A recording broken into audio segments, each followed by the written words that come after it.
guys, gagawin ko ngayon ay palit talim. Ayan, malalaki po kasi yung talim kaya gusto ng mayari paliliitan. Ayan, tinabas ko na siya guys, so, kasi papalitan ko nga yung talim. Pero guys, papakita ko po sa inyo kung paano ko palitan ng talim. Tapos ko na tinanggal yung talim guys. Ayan, saka yung handle din pala papapalitan din. Ito yung dati niyang handle, gusto ng mayari maging ganito na. Yan, yan, tataliman ko na to guys.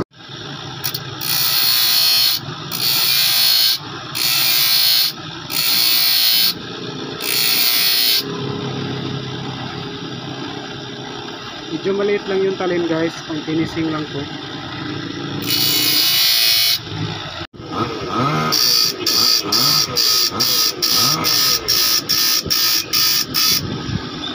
Tapos ko na po ginawa guys. Ito na po siya guys. Ayan, palit talim, palit handle na rin po. Ayan, ito po yung dati niyang handle.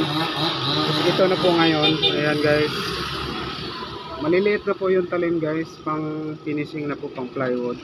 Ayan, may bukas na rin to guys. Thank you guys, thank you for watching. Sana gustuhan nyo, pag-like, follow, and share na rin po. Thank you, bye bye.